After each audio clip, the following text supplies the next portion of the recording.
예, 시작하도록 하겠습니다. 오늘 할 내용은 오늘 하고 그다음에 수요일에 발표가 있죠. 그래서 금요일까지 이제 2시간에 걸쳐서 할 내용입니다. 부유체 운동에 대한 간단한 건데요. 아시다시피 초기 설계에서는 선형도 없고 자세한 정보도 없기 때문에 지금 여기서 말하는 그런 것들을 다 할 수는 없고, 또 리니어 리그레션을 통해서 얻은 경험식을 바탕으로 추정하는 식들이 있습니다. 근데 그 식을 그냥 알려드리는 것보다는 나름대로 좀 이론적 배경을 검토해야 될 필요가 있을 것 같아서 일단은 설명을 드립니다. 자, 해양파 역학 들으신 분, 듣고 있는 분 2명 안 들었어요? 해양파 역학? 해양 시스템 역학은 들으셨나요? 예, 그래서 해양파에 대해서 우리가 좀 알아야 됩니다. 왜냐하면 이게 우리 부유체가 운동하게 하는 그 근원이 되는 거죠. 이렇게 검은 선으로 랜덤하게 나올 수 있는 그 해양파가 있고요. 그 다음에 여러 가지 그 정의가 있습니다. 주기 하면, 웨이브의 주기 하면 굉장히 간단한 거지만, 이런 랜덤 웨이브의 주기 하면 하나로 정의하기가 약간 곤란할 경우가 있습니다. 그래서 다양한 그 주기의 정의가 있습니다. 예를 들면 주기를 대개 t라고 하죠. 주기의 단위는 초가 되겠습니다. 타임이 되겠고, t sub c 하면 peak to peak period가 되겠습니다. 그죠? 그래서 여기서부터 여기까지도 tc가 되고, 여기서부터 여기까지도 tc가 됩니다. 당연히 peak는 뭔지 아시겠고, 그러니까 파저, 그 다음에 그 mean 레벨에서 요 반 올라간 거를 앰플리튜드, 그 다음에 파고에서 파정에서 파저까지를 파고라고 하고요. 그 다음에 제로 업크로싱 피어리어드라고 있습니다. 여기 요런 주기를 빼고 민 레벨을 위로 올라가면서 가는 것만 카운팅해서 하는 제로 업크로싱 피어리어드라고 해서 T sub G라는 게 있고요. 다양한 그 정의가 있습니다. 그게 일단 뭔지는 알고 있어야 되겠습니다. 예. 기본적으로 우리 해양파 역학에서 하는 가장 기본적인 에어리 웨이브 티오리에서는 요 엘리베이션을 그 함수로 정의를 하죠. 여기서는 다르게 했지만 에타라고 정의를 하고, 시간과 공간, 그러니까 x와 t의 함수로 정의를 해서 이론을 만들어 나가고 있습니다. surface elevation입니다. 여기서 말하는 이 표면을 말하겠습니다. elevation 그 자체고, 앰플리튜드가 있고, 간단하게 그 정규파일 경우에 x와 t의 함수로 말을 하고 있죠. 여기서 말하는 k는 x를 놓고 볼 때의 그 웨이브이고, 이 오메가는 t를 고정하고 놓고 볼 때의 웨이브 형상을 봤을 때 중요한 계수가 되겠습니다. 이 앞에 x에 곱해지는 이 k를 우리가 웨이브 넘버라고 하고요. 2파이를 람다로 나눈 값이 되겠습니다. 이 람다는 뭐죠?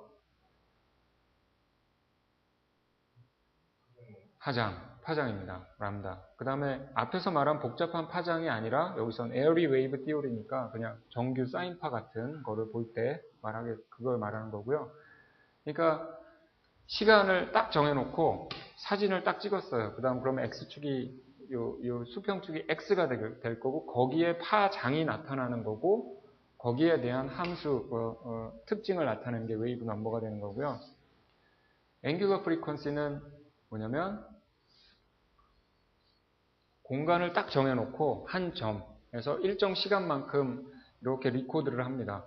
그러면 공간은 정해져 있고, 그 한 공간에서 예를 들면 스티로폴 같은 거를 띄어놨을 때 위로 올라갔다 내려오는 거, 요런 거. 그거를 프리퀀시라고 하고요. t를 2파이를 t로 나눈 게 오메가고, 이거 앵귤러 프리퀀시가 되겠습니다. 예. 이 1/t를 f라고 말을 하죠. 자, t는 단위가 세컨입니다. 오메가는 단위가 뭐겠습니까? 예, 라디안 퍼 섹이 되겠죠. 그 다음에 celerity 혹은 phase velocity라는 말을 또 하는데요. 이거는 뭐냐면, 뭐죠? phase velocity가 뭐죠?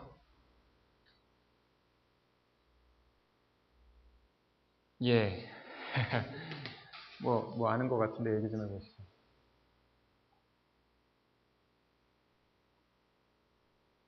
웨이브의 엔벨롭이 이동하는 속도가 되겠습니다. 예, 완전한 스탠딩 웨이브일 경우에는 페이즈 벨로시티가 0이지만 엔벨롭은 이제 이런 식으로 말을 하죠. 이제 그림을 그리기 위해서 제가 이렇게 하는데 이제 mean 밸류가 되고 이 엔벨롭 점선으로 되어 있는 게 이 안에서 움직이는 것보다는 굉장히 천천히 움직입니다. 그죠? 고게 움직이는 속도를 페이즈 벨로시티라고 하고요. 이 페이즈 벨로시티는 사실 웨이브 표면에 스티로폴 하나를 하면 그게 파랑 같이 전진하지 않고 이렇게 그 위에서 제자리에서 왔다 갔다만 하는 것 같지만 천천히 움직입니다. 페이즈 벨로시티가 그런 의미로 보시면 되겠습니다. 여기까지는 해양파 역학에서 하는 기본적인 해양파에 대한 내용이 되겠습니다. 해양파 역학에서 이런 식으로 정의를 한 다음에 그다음에 이렇게 유도를 할 때 제일 먼저 나오는 것, 그 다음에 제일 중요하다고 생각되는 게 dispersion relation이 되겠습니다. 이게 우리말로는 뭔지는 모르겠는데 수업 시간에 하나요? 예, dispersion relation인데요. 예, 식은 이렇게 되겠습니다. 요 dispersion relation이 해양파 역학을 들으시면 이제 유도하다가 이런 식이 이제 나오게 되어 있거든요. 포텐셜로 가다가 이 식이 나와갖고 요거를 D가 뭐 수심이 되겠습니다. K는 그 웨이브 넘버, G는 중력 가속도, 오메가는 아까 말했던 그 radial frequency가 되는데 이런 식이 나와서 포텐셜로 정의가 되는데 D가 굉장히 커지면 요 하이퍼 탄젠트 KD가 뭐가 되죠? 없어집니다. 1에 가깝기 때문에 그거를 무시해도 되는 순간 그때를 우리가 딥 워터라고 합니다.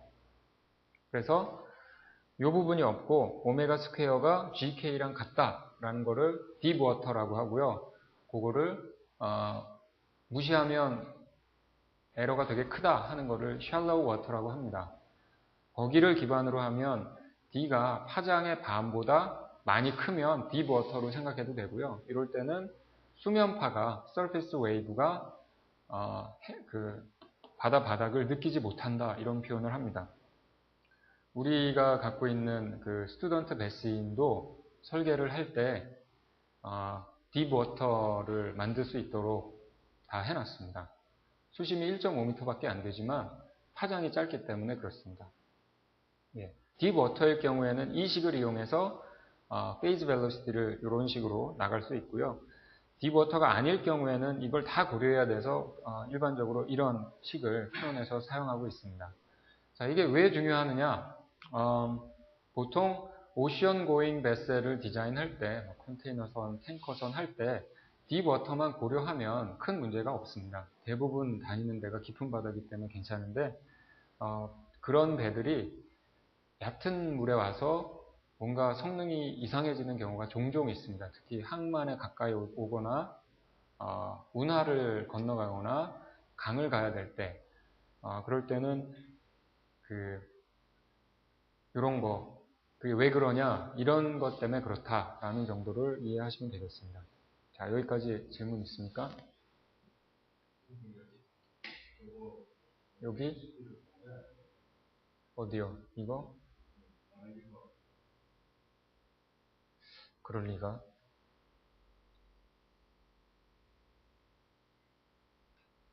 오메가 오버.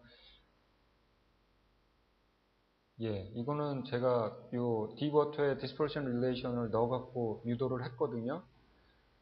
근데 한 일주일 전에 유도를 해서 잘 모르겠는데 확인을 해서 알려드릴게요. 음, 나는 제대로 유도한 것 같은데, 뭐, 한번 지금 내가 유도 과정이 기억이 안 나는데 다시 한번 확인해 볼게요. 웬만하면 맞을 것 같은데, 예, 확인해 봐서 알려드리겠습니다. 자, 그 다음에 이제, 뭐, 우리 넌센스 퀴즈에서도 뭐 여러 가지 말들을 옛날부터 많이 하지만, 파도가 왜 생기냐? 물고기가 움직여서 그렇다. 뭐 여러 가지 말들이 있죠. 예, 바람 때문에 생긴다고 하는 게 정설입니다. 가만히 잔잔히 있는 바다에 바람이 불기 시작하면 가만히 있던 물이 점점 움직이기 시작하고요. 그거를 developing sea라고 합니다. 예. 그 다음에 계속 동일하게 바람이 불면 이게 바람의 속도하고 페이즈 스피드랑 일치하는 순간이 옵니다. 그거를 developed sea라고 합니다.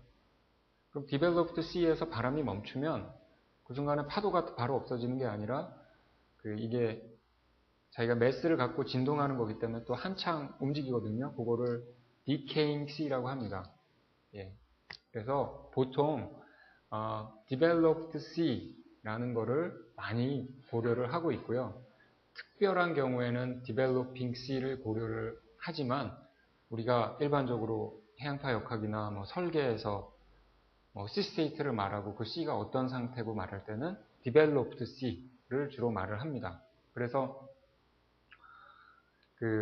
바람의 속도가 얼마냐 하는 것 갖고 무슨 모델을 이용해서 현재 해상 상태를 짐작할 수가 있는데 그거의 숨은 가정이 뭐냐면 developed sea다. 이런 것 알고 계시면 되겠습니다. 예.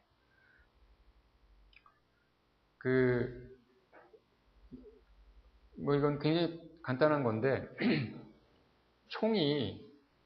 총알을 발사할 때는 사실 뒤에서 폭발하기 때문에 폭발하면서 팽창하는 가스가 총알을 미는 거죠. 그렇기 때문에 가스의 속도보다 총알이 빠를 수가 절대 없습니다. 그죠? 네. 마찬가지입니다. 페이즈 스피드 혹은 페이즈 스피드에 해당하는 오메가는 바람의 속도보다 절대 빠를 수가 없습니다. 폭발하는 가스의 속도보다 더 빨리 총알을 쏘기 위해서 ONR이 최근에 개발한 게 있는데 혹시 들어보셨어요? 레일건이라고 일렉트로마그네틱으로 밀어버리는.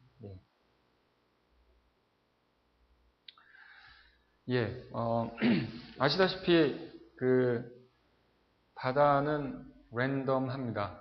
파를 갖고 이걸 사인파나 코사인파로 할 수도 없고 탁 보면 굉장히 랜덤이라고 이제 얘기할 수 있고요. 요거는 제가 어떤 인터넷 사이트에서 올려온 그림을 갖고 온 겁니다. 요 밑에 그림은 Y축이 엘리베이션이고요. 서피스 엘리베이션이고 X축이 타임입니다. V 같은 거를 띄워서 측정을 하면 아마 이런 식으로 데이터가 나올 겁니다. 자, 이거를 가지고 위에 있는 X축이 프리퀀시고요. 헤르츠, Y축이 에너지 덴시티로 보시면 되겠습니다. 보통 웨이브의 에너지는 앰플리튜드의 제곱에 비례를 합니다. 그거는 뭐 물리학적인 현상이고요. 그거를 단위 면적으로 나눠서 이 지점의 단위 면적의 에너지 덴시티를 측정을 할 수가 있는데 프리퀀시별로 이렇게 만들면 이런 스펙트럼이 나옵니다. 물론 개수가 많지 않아서 스무스하지는 않지만 이거를 무한대의 개수만큼 하면 아마 이렇게 매끈한 이런 곡선이 아마 될 거라고 생각이 듭니다. 그렇겠죠?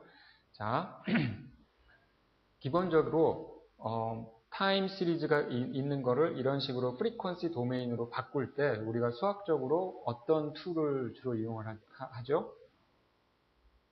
무슨 트랜스폼인데? 푸리에 트랜스폼을 이용하면 이런 거를 쉽게 만들 수가 있습니다. 자,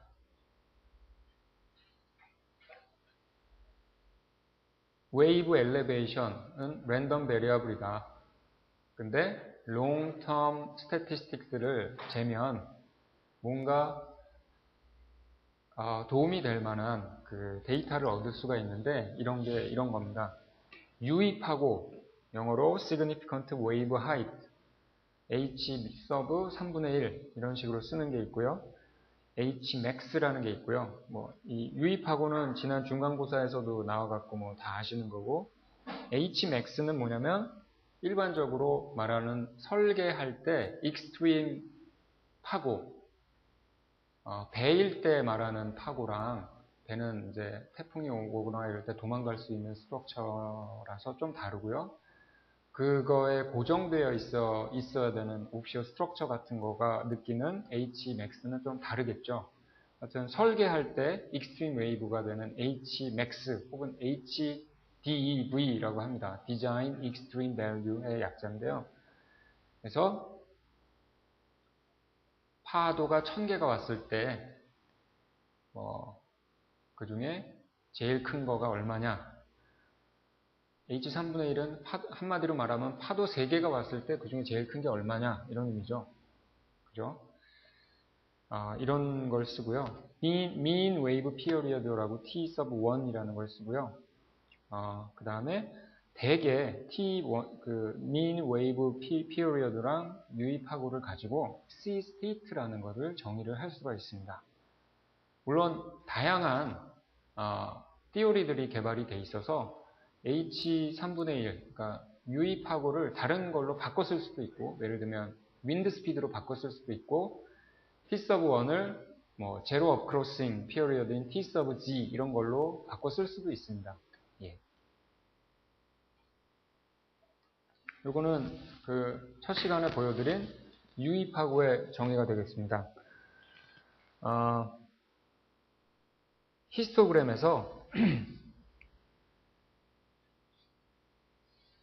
number of wave, increasing wave height일 때 제일 큰 거 3분의 1의 센트로이드에 해당하는 게 significant wave height이 되고요.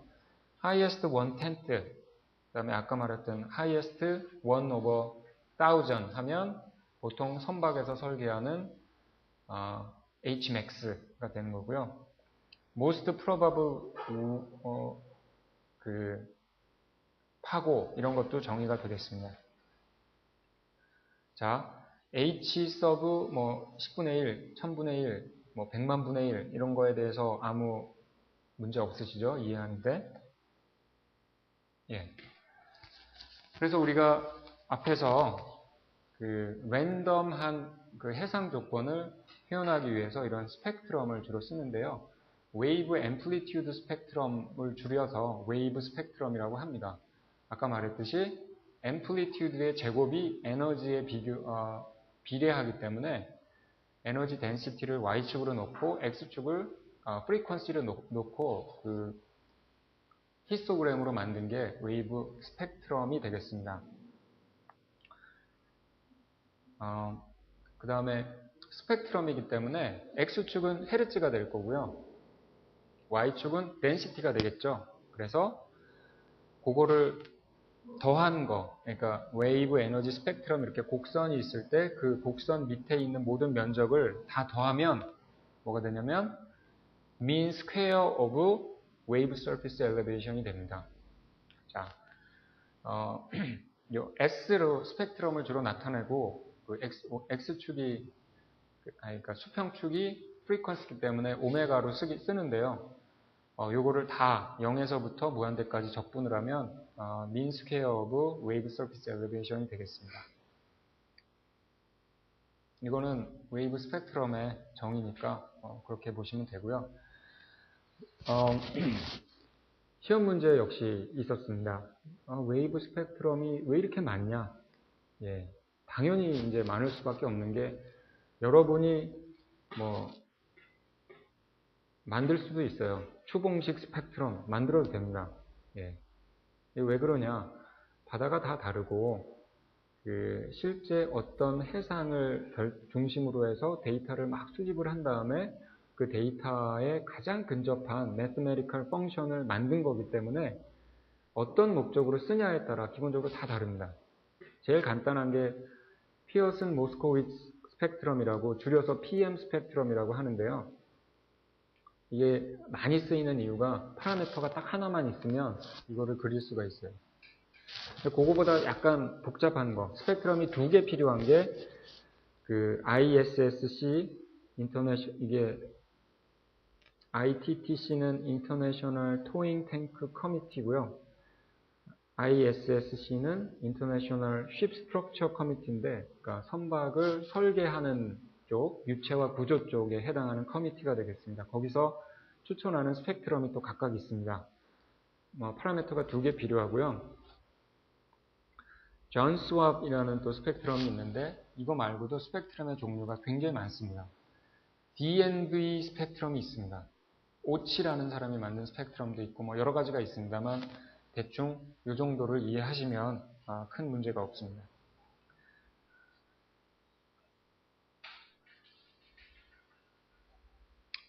아까 말씀드렸듯이 Fully Developed Sea에 대해서 말씀을 드린 거고요. Developing Sea는 잔잔한 바다에 바람이 막 와서 막 이제 움직이기 시작하는 바다이기 때문에 이게 스펙트럼의 밴드가 굉장히 넓게 퍼져 있고요. 그 다음에 Developed Sea는 우리가 주로 보는 스펙트럼, 다양한 스펙트럼에 맞게 이렇게 돼 있고, Decaying Sea는 이렇게 좁게 돼 있습니다. 왜냐? 에너지가 작은 애들은 금방 소멸해 버리거든요. 에너지가 큰 장파에 해당하는 그런 애들은 좀 많이 살아남아 있기 때문에 디벨로핑에서 디벨롭드, 디케이로 갈수록 이 피익이 이렇게 좁아지는 그런 현상이 있습니다.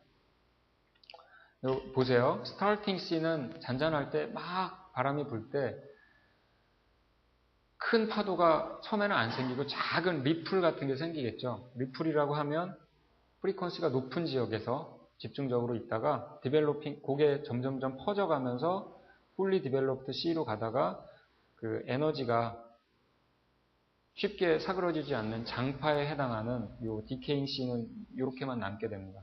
그래서 우리가 그 디자인에 관련된 거는 fully developed C에 주로 해당하는 것이다. 이런 거를 알고 계시면 되겠습니다. 자, 요게 여기까지 질문, 코멘트 있으세요? 식이 굉장히 많이 나와서 좀 그렇긴 한데. 자, 피어슨 모스코비츠 스펙트럼이 있습니다.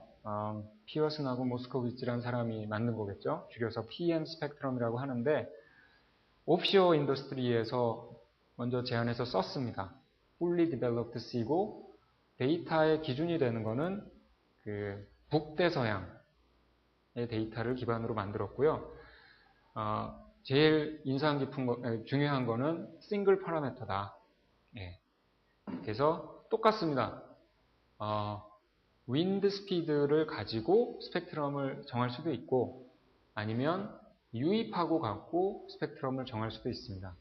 윈드 스피드는 이제 여기서 이제 말하는 19.5m, 수면이 19.5m의 그 재는 기준이 있더라고요. 근데 그걸로 되는데 이게 다른 거냐? 그려보면 똑같습니다. 왜냐하면 웨이브 띠오리에 의해서 서로 이렇게 윈드 스피드를 그 시그니피컨트 웨이브로 이렇게 전환을 할 수 있거든요. 둘 중에 편한 정보를 쓰시면 되겠습니다. 보통 시그니피컨트 웨이브 하이트를 씁니다. 예. 이거는 제가 또 인터넷에서 어디서 가져온 건데 그 헤르츠 단위로 프리퀀시를 하고 Y축을 웨이브 스펙트럴 덴시티라고 했는데 에너지 덴시티입니다.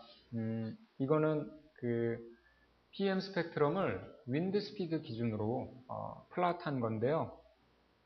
10.3m/s에서 15.4m/s, 20.6m/s로 바람의 속도가 커지면 커질수록 스펙트럼이 이런 식으로 올라가는 것을 보실 수 있습니다. 네, 아시다시피 이거 굉장히 중요한데요. 딥워터, 샬로우 워터에서 이거 쓰는 거 아니고요. 그 다음에 노스 애틀랜틱 데이터를 썼기 때문에 아무 데서나 쓰면 조금 오류가 있습니다만 그래도 아무 정보가 없으면 이거라도 쓰는 게 좋습니다. Unlimited Fetch라는 조건이 있는데 이거는 나중에 설명드리고요. Unidirectional C라는 거를 가정을 했고요. 사실은 그렇지 않습니다. 바다는 다양한 쪽에서 파가 오기 때문에 swell이라는 거를 고려하지 않은 상태입니다. swell이라는 게 뭐냐면 우리 일기예보에서 말하는 너울이라는 겁니다. 너울성 파고 할 때 너울. 지금 이 바다는 바람이 없을지라도 먼 바다에서 바람이 많이 불 수 있죠. 그럼 거기 다양한 프리퀀시마다 파가 있을 텐데 쉽게 소멸하지 않는 장파가 또 잘 퍼집니다. 그래서 지금 바람도 하나도 안 부는데 잔잔한 파는 하나도 없는데 갑자기 이렇게 큰 장파가 샥샥샥 오기도 합니다. 그게 너울입니다. 자, 패치는 뭐냐? 패치에 대해서 우리말로 또 못 찾았는데요. 패치는 바람이 이렇게 물 위로 불어나가는 거리를 말합니다. 그래서 육지가 하나도 없고 일정하게 바람이 불면 패치는 무한대입니다. 그래서 PM 스펙트럼에서 가정하는 unlimited 패치가 그런 게 되겠습니다. 자, 근데 이렇게 황해나 아니면 북유럽 같은데 노르웨이 있고 덴마크 있고 이럴 때는 기껏해야 패치가 100km 이렇게밖에 안 되거든요. 바람이 일정하게 불지 않기 때문에 잘 안 맞습니다. 그런 거를 고려하기 위해서 만든 게 존 스왑 스펙트럼이 되겠습니다.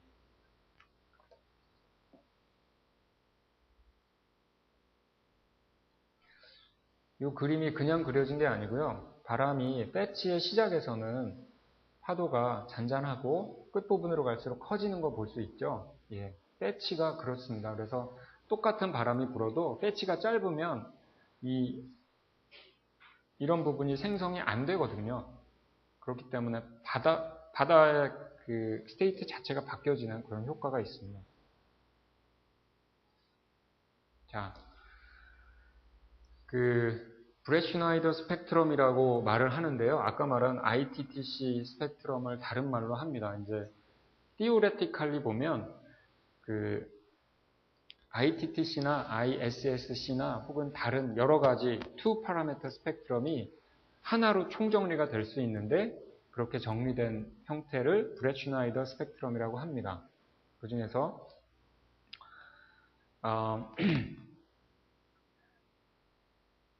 ITTC가 이제 대표적인 건데요. 여기서 보시면 아시겠지만 모달 프리퀀시랑 시그니피컨트 웨이브 하이 두 가지 파라미터를 넣고 만든 대표적인 브레슈나이더 스펙트럼이 되겠고요. 뭐 그려보시면 아시겠지만 PM 스펙트럼보다는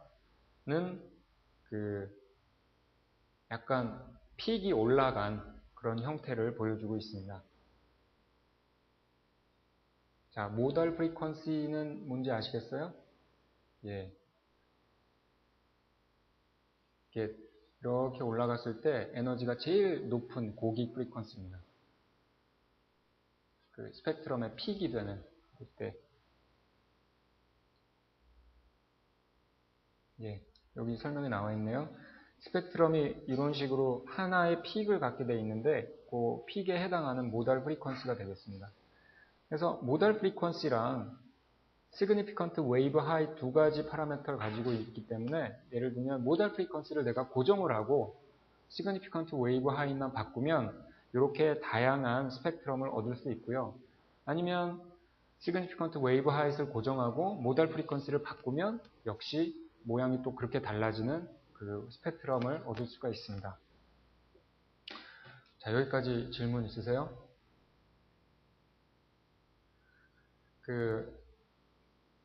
사실은 이 ITTC 스펙트럼을 선박 설계할 때 가장 많이 쓰이고 ITTC, International Towing Tank Committee, 그러니까 선박 예인 수조를 실험에 대해서 하는 그런 데서 이거를 써라라고 추천하는 거기 때문에 잘 이해하시면 좋습니다. 그러나 이제 그런 배가 아니라 예를 들면 오피어 스트럭처 같이 고정되어 있는 것들은 좀 그렇게는 안 합니다. 주로 존 스왑을 많이 씁니다. 왜 그러냐? 쇼에서 좀 짧은 거리에 주로 위치해 있거든요. 리미티드 배치의 영향을 잘 설명하는 게 존 수압이기 때문에 그렇게 사용들을 하고 있습니다. 이게 이제 존 수압 스펙트럼입니다. 존 수압의 약자가 제가 앞에 써놨는데, Joint North Sea Wave Project에서 나온 준말인데요. 이해하시겠지만, PM은 North Atlantic 데이터를 기반으로 한 거고, 이거는 북해가 어디입니까? 노르웨이랑 영국 있는 거기죠. 굉장히 험한 바다죠. 기름도 많이 나고. 그 데이터를 기준으로 만드는 겁니다. 복잡합니다. 그러나 잘 쓰시면 되겠습니다. 여기서 모르는 파라미터는 뭐가 있을까요? 알파는 여기서 주어져 있고, G는 중력 가속도고, 이거는 우리가 플랫하는 파라미터고, 모달 프리퀀시는 우리가 줘야 되는 정보고요. 이거는 시그마를 알면 나머지를 다 결정을 할 수가 있거든요. 그래서 넣으면 되겠습니다. 아시다시피 브레슈나이더보다 존 수압이 이렇게 픽이 높이 올라가는 그런 특징을 주로 갖고 있습니다.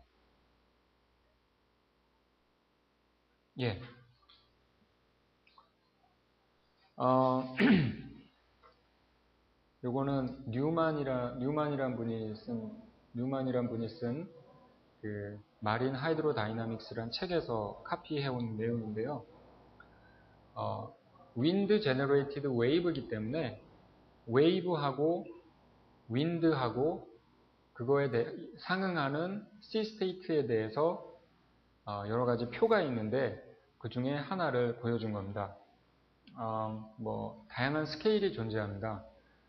그 국제 기상학회 WMO라는 데서 말하는 C 스테이트도 있고, 버포트 C 스케일도 있고, 더글라스 C 스케일도 있고, 어떤 일본 사람 이름이 붙어 있는 C 스케일도 있고, C 스테이트도 있고, 굉장히 다양한 게 존재를 하는데, 조선 해양 분야에서는 버포트 스케일하고 WMO 스케일을 가장 많이 쓰고 있습니다.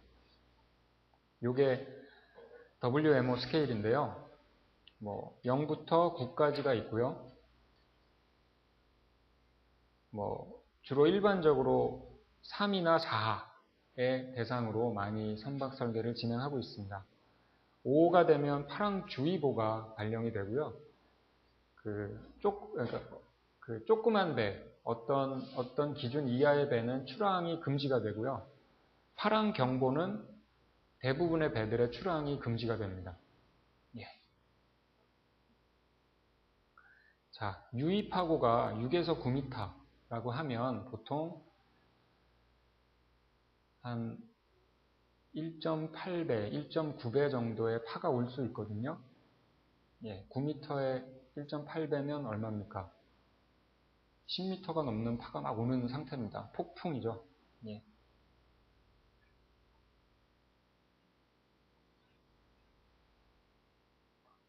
참고로 저희 학과에서 많은 교수님들이 참가하셨던 모바일 학원은 시스테이트 3를 기반으로 했고요. 비슷한 거를 또 미국 해군이 하고 있는데 그거는 시스테이트 4를 기준으로 하고 있더라고요.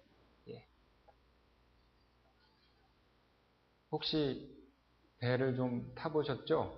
여성균 씨. 뭐까지 경험해 봤습니까?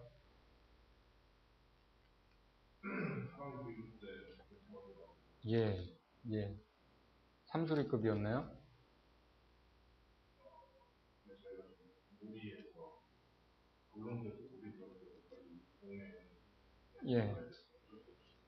탈만 하던가요?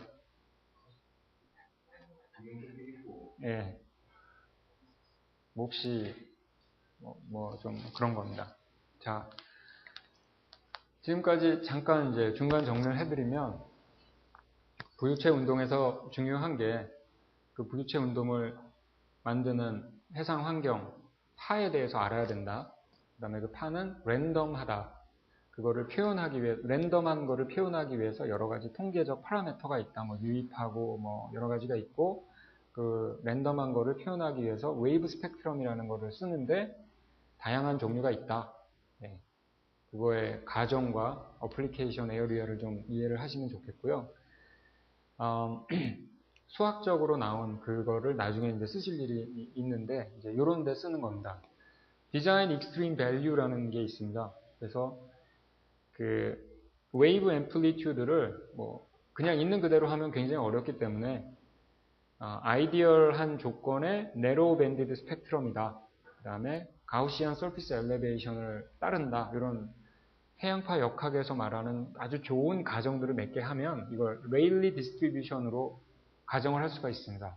그렇게 해서 만든 PDF는 앞에와 같습니다. 이게 무슨 PDF냐면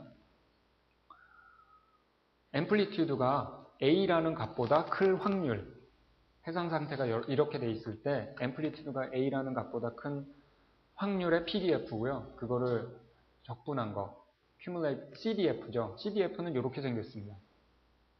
그러니까 실제로 웨이브 앰플리튜드가 이거보다 클 확률은 요거가 맞는 거죠. 면적을 더한 거니까. 그래서 이걸 기준으로 해서 N개의 파도가 왔어요. N개의 파도가 뭐 통계적으로 상호 독립적인 N개의 파도가 왔을 때 A라는 앰플리튜드보다 더 큰 파도가 나올 확률을 이런 식으로 결정을 합니다. 이 CDF 그대로. 예. 그걸 이용해서 1에서 이거를 빼면 그 확률이죠. 그래서 뭐 이런 바다인데 어느 정도 이상의 파를 만날 확률은 그것보다 작은 거의 확률을 뺀 나머지죠. 그래서 이렇게 되는데 그거를 그 확률을 대개 1%로 잡습니다. 1%, 그 확률이 1%일 때 나의 디자인 그거다라고 하는 거죠. 어떤 A라는 값보다 큰 파가 올 확률이 1%일 때를 계산을 하면 이런 식으로 진행이 되는데요. 이 확률 자체가 이 오른쪽이 확률인데 그게 1%일 때 그거를 기준으로 해서 그 디자인 익스트림 밸류 앰플리튜드를 이런 식으로 역으로 추정을 할 수가 있습니다. 그리고 그거를 기반으로 해서 디자인 익스트림 밸류의 파고를 역시 추정을 할 수가 있는데요. 또 하나 고려해야 되는 게 아까 그 스펙트럼 여러 가지 조건, 레일리 디스트리뷰션을 따르는 그런 조건을 이용하면 유의 파고는 이런 식으로 표현이 되거든요. 그걸 이용하면 이 호식을 쓸 수가 있습니다.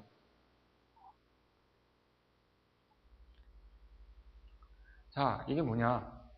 예를 들면 100년 동안에 내가 만날 대상이 되는 바다에서 8초 주기파가 그 평균 주기가 8초인 파가 있는 바다에서 내가 100년 동안 오퍼레이션을 해야 된다.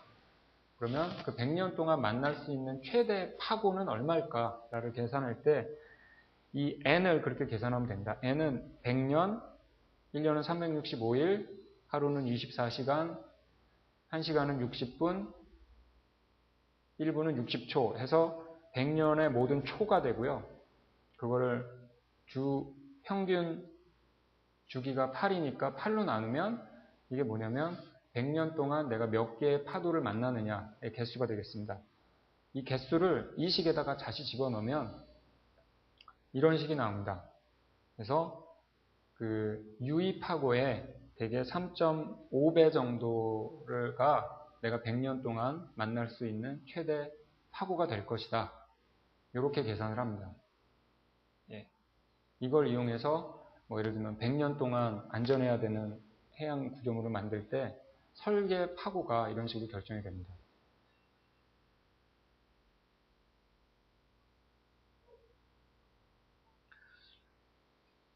이거를 또 어디다 쓰냐면 그 배가 보통 비임이잖아요. 그래서 이런 식으로 파가 걸리는 이렇게 꺾이는 밴딩 모멘트를 받거나 이게 반대로 이렇게 꺾이는 밴딩 모멘트를 받습니다.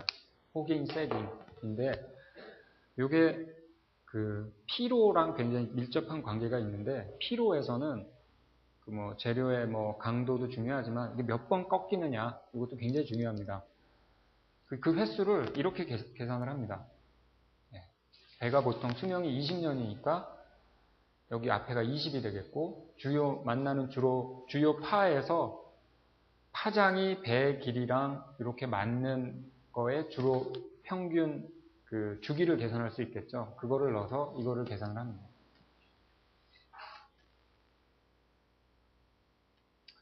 자, 요거는 그거를 바탕으로 해서 예제를 한번 계산해 봤는데요.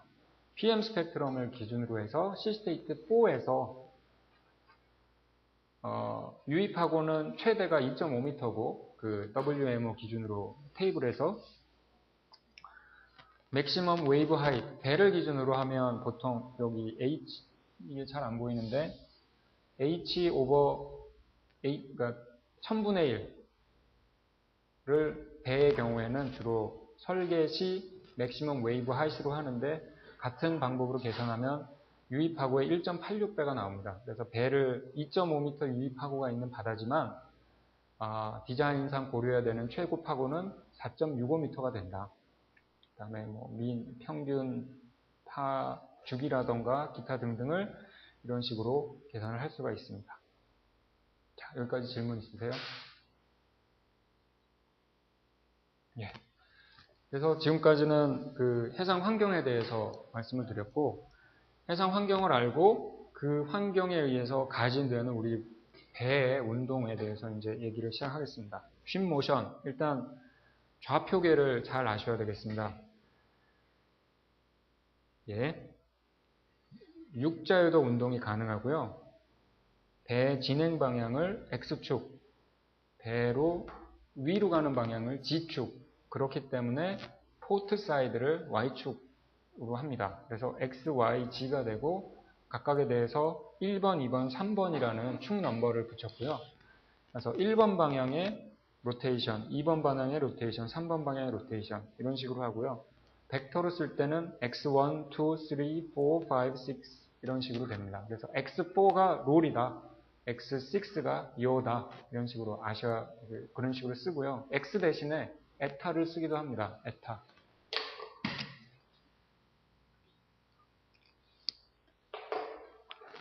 모션의 중심이기 때문에 센터 오브 그래비티가 오리진이 되겠습니다. 물론 센터 오브 그래비티랑 센터 오브 플로테이션이랑 다른 거 아시죠? 센터 오브 플로테이션은 워터 서피스 에어리아, 워터 플레인 에어리아의 센트로이드입니다. 보통 배가 대칭이기 때문에 가운데에 있고 중심보다 좀 위에 있고 뭐 이렇게 되어 있는데 사실은 그 점을 중심으로 미소한 움직임을 하고 있기 때문에 여러 가지 트랜슬레이션을 쓰기도 합니다만 일반적으로 그냥 간단하게 생각하실 때는 센터 오브 그래비티를 기준으로 보면 된다 이렇게 생각하시면 되고요. 어떤 소프트웨어는 센터 오브 플로테이션을 기준으로 삼기도 합니다. 자, 그 기계 진동학 다 들으셨습니까? 네, 옛날에 다 기억하세요. 부유체 운동도 다르지 않습니다. 기계에서 말하는 매스 스프링 댐퍼 시스템이 있죠. 이렇게 쓰죠, 방정식을. 예. 뭐 이런 시스템일 경우에 네, 이 방정식을 어떻게 해석하는지 다 알고 있다고 저 가정을 하고 얘기를 진행하겠습니다. 일단 가진력이 없을 때는 프리 바이브레이션이라 하고 여러 가지 미분 방정식을 이용해서 솔루션을 구할 수 있죠. 그 다음에 그거보다 조금 어렵지만 여기에다가 뭐 F0 sin 오메가 t에서 하모닉 익사이테이션이 있을 때 역시 풀 수 있는 방법들이 다 존재를 합니다. 미분 방정식에서 호모지니어스 솔루션, 파티큘러 솔루션 이런 걸 구해서 더해서 하는 건데요. 푸는 방법은 이제 각자 해보시고 그 여러 가지를 그 현상을 정리를 할 수 있는데 일단 댐핑이 있다 없다에 따라서 댐프드 시스템, 언댐프드 시스템이라고 말을 할 수가 있고 그쵸? 댐핑이 없으면 프리 바이브레이션에서 이게 영원무궁이 흔들립니다. 그죠? 댐핑이 어떤 식으로 있느냐에 따라서 얘기가 또 달라집니다.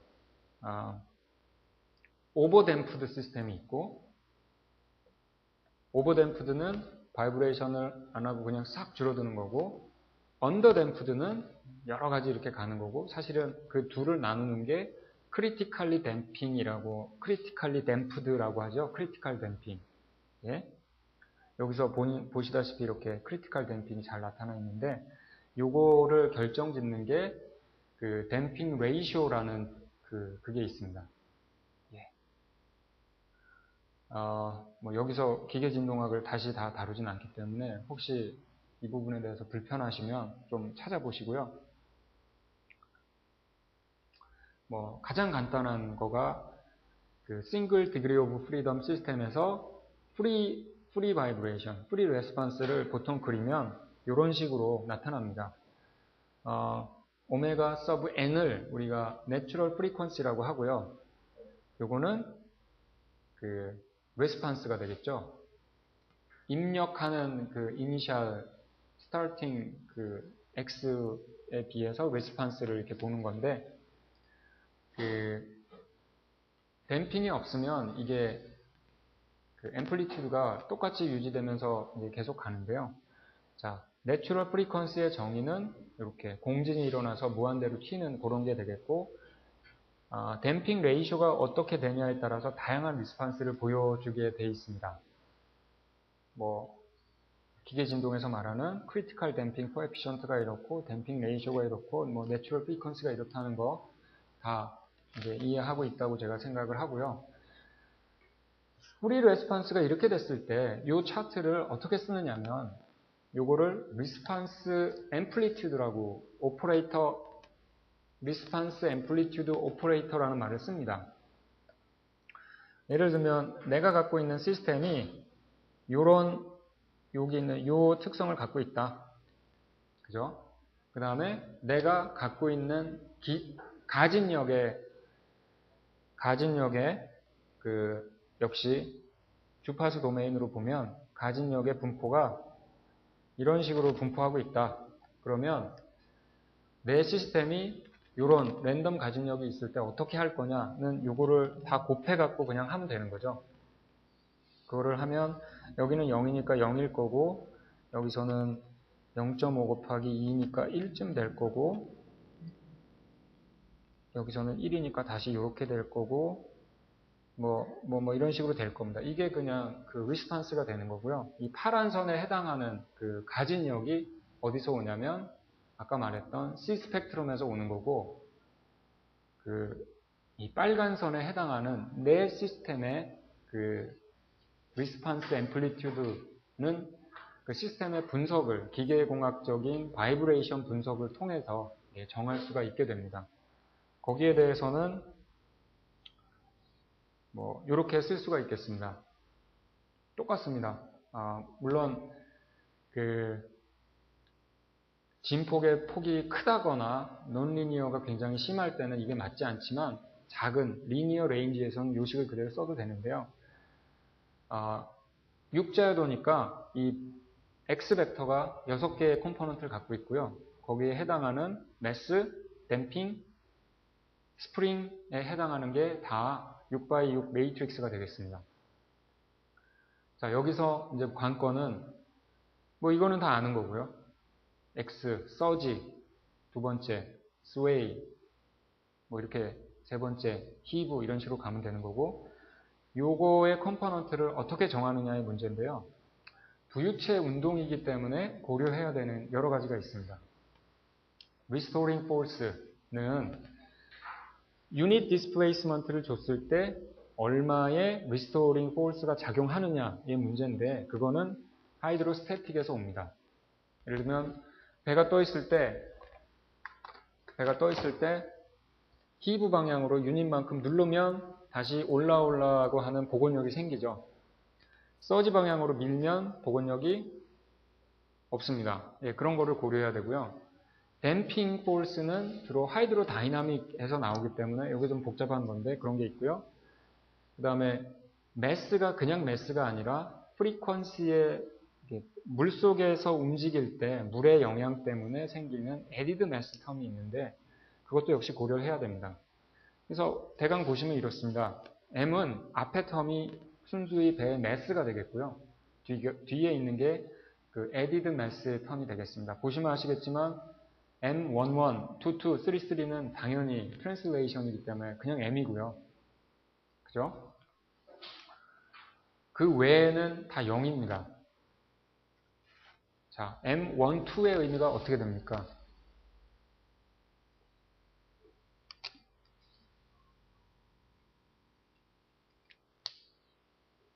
M12는 X2에 곱해져서 결국은 F1 텀으로 가는 거죠. X2에 곱해집니다. X2는 스웨이입니다. 스웨이 방향으로 가속도가 생길 때 서지 방향으로 생기는 힘 0입니다. 그죠? 그래서 물속이 아니라 그냥 진동하고 있는 그런 물체들은 당연히 없고요. 그 다음에 4, 5, 6은 로테이션에 관련되기 때문에 I라는 텀이 들어오는 거고요.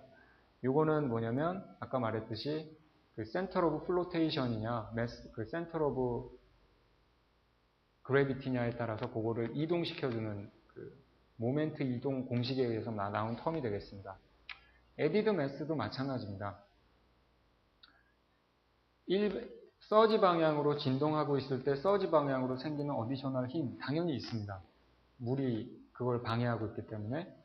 근데 스웨이 방향으로 진동하고 있을 때 서지 방향으로 생기는 에디드 매스 당연히 없습니다. 그런 식으로 다 정의가 되고요. 하이드로다이나미칼리 얘를 계산할 수 있는 식이 다 존재를 합니다. 식이 복잡할 뿐. 한 가지 말씀드리면 얘는 매스텀이고요. 두 번째 거는 그 지오메트리가 어떻느냐에 따라서 그 다음에 그 부유체가 어떤 어떤 덴시티를 갖고 있는 유체에서 움직이느냐에 따라서 그 다음에 그 움직임의 프리퀀시에 따라서 결정이 됩니다. 그렇기 때문에 보통 지오메트리를 프로그래밍에 넣고 보통 이제 웨이브가 어떤 식으로 움직인다 이런 걸 주면 자동적으로 계산이 되는 그런 텀들입니다. 두 번째는 이제 하이드로다이나믹 댐핑인데요. 요거는 뭔지 아시겠죠? 댐핑. 이것도 0인 텀들이 많이 있고요. 그 다음에 우리가 쉽게 이해하는 게 하이드로스태틱 리스토링 포스입니다. 서지 방향으로 움직였을 때 서지 방향의 리스토링 당연히 0이고 다 없습니다. 근데 몇 가지 방향에 대해서는 이게 존재를 합니다. 여기에 대해서 이 육자유도에 대해서 다 고려하는 게 굉장히 어렵기 때문에 다음 시간부터 간단한 예를 갖고 제가 설명을 드릴 거고요.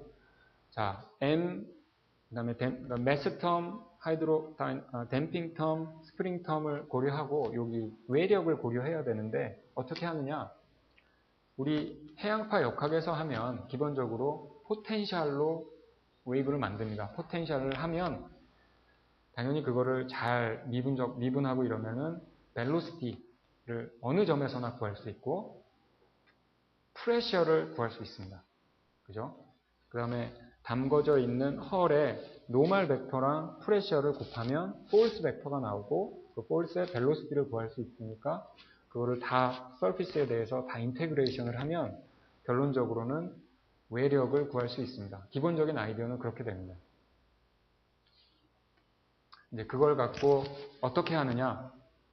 배가 형상이 복잡하니까 길이 방향으로 이렇게 토막을 쳐서 단면 섹션 하나별로 그거를 하고 길이 방향으로 적분을 한다. 그러면 그걸 스트립 디올이라고 하고요. 아니면 배 표면을 이런 네모로 쫙쫙 해갖고 그 네모의 중점에 대해서 한 벡터를 요 전체 패널의 대표값으로 삼겠다. 이런 식으로 하면 패널 메소드가 되고 뭐 여러 가지 방법이 다 있습니다. 예, 여기서부터는 다음 시간부터 가장 간단한 모션에 대해서 예로 설명을 드리고 저희가 갖고 있는 엔시스 아쿠아라는 게 있는데 숙제 엔시스 아쿠아를 쓰셔야 되죠. 예, 그거 어떻게 쓰는지 설명하는 걸로 다음 시간 하도록 하겠습니다. 자, 질문.